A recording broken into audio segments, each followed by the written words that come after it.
What's up everyone, back again, Junk Wagon Productions. Today I have a very simple video of how to make AN fuel lines yourself. They're very simple, very reliable as long as you buy decent parts. And well, let's jump right in. All you pretty much need is a few simple tools, at least the way I do it. More or less a cutoff wheel on a grinder, some electrical tape. If you have a vise, a vise. If not, 2 adjustable wrenches or said wrenches in said size, and a little WD-40.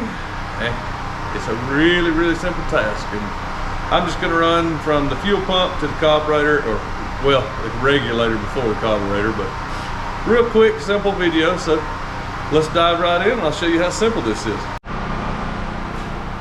Alright, well, my shop's pretty much in shambles, but we'll make do. More or less, this is a Dash 8 AN line. I've used it previously. I think this come off of my turbo Biscayne, but as you can see, it's still taped, nothing frayed, so that's why you always try to leave them. But I always start out with putting my first fitting on. More or less, it's 2 pieces, screws on like so, and pulls the hose up to the top of here. But first, you start with this piece. You pull your electrical tape off, or whatever you prefer, well, like so. And she frays out real nice. Try to get most of that in there. Oh, this one actually went very nicely. It slides up into the bale all the way to where it stops at. And if it's not an easy one, pretty much, I'll take it, put it on the bench, and put pressure against, and I'll spin it like so with pressure on it, so it will butt all the way up to the end. But with this one, we got lucky. Now here, just the way I like to do it, throw a little bit of lube on there, makes things slide in a lot easier. We all know. And once you get the thread started, I always go in as far as I can by hand, then I'll put it in a vise. And if you're really picky and don't want scratches on it, you can always tape the teeth of your vise up with masking tape, electrical tape, whatever, so it leaves no marks at all. I'm not that worried about it. It's on a dirt car. It'll be on and off and on and off, be my luck this year. But put the bottom in as pretty much your whole back wrench and bolt it down to another move. And just tighten it up to flush. And if it's I already done this, but you always want to blow your line out. You never want any particles in your carburetor, or fuel injection, so on and so forth. And this line works for either. It'll take 8 PSI, it'll take 100 PSI.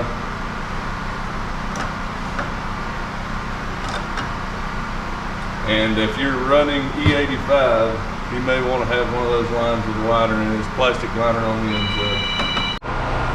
Alright everyone, now I have my top and my bottom fitting. My bottom fitting is just sitting here freely. But my top fitting's on, it's together. And more or less, I use my electrical tape as my mark, and I always cut the center of the line, so as you've seen before, it holds all the frays together and it don't start to come apart. And always remember, go to the bottom of the fitting where it tightens. An 1/8 inch extra ain't gonna hurt you none. But more or less, just either pull it through or get you a mark somehow. You can always use a paint marker, they work great. And just tape it around. Pull it tight as you go. You don't need a whole lot. And then here's where you take your cutoff wheel, cut down the center, and then this piece is taped for future use, and then this don't fray till you pull the tape off here in a minute. Well, we had to change to a 180 from the 90. The 90 I thought I had was for the E85 PTFE2. And here's me some Ray Charles glasses. I can't see nothing out of them. But here's where your cutoff wheel comes in. Cut down the center.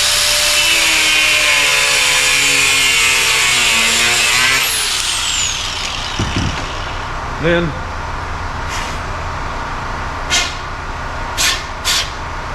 blow it out. Nah, that's kind of a, I would recommend air, but I don't feel like putting it up, so that'll do. Let's go put this on. Pretty much the same thing again.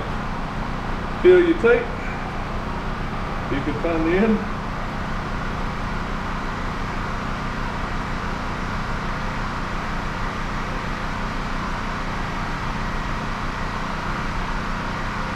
Okay. You're not half blind. Hello. There we go. 8 hours later. And as you see, still a nice clean end on there. Yeah, a little tighter, but a little bit of lube. Just your slide down in quite nicely.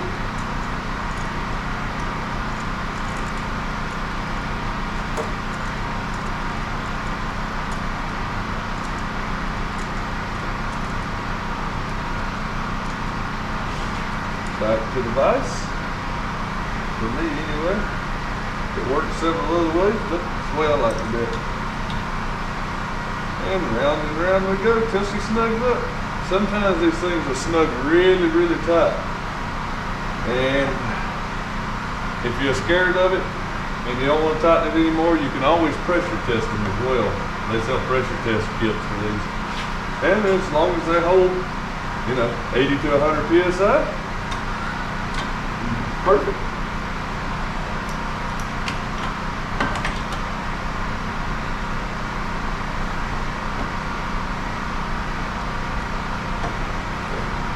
Moving around.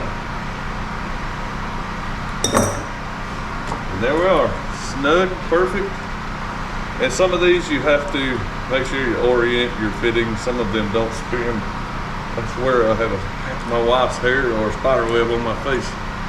Yeah, that's pretty much the simplicity of building AN lines. You can do this all over the place.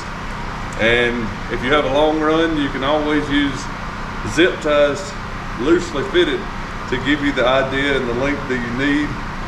And then if that's how you mount them, good. If not, you can go back and use whatever mount you want to use, but it'll leave it loose in place enough for you to get a good measurement. So that's the way I do AN lines.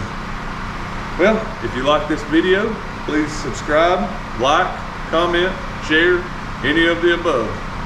Thanks for your time again. We'll catch you on the next one.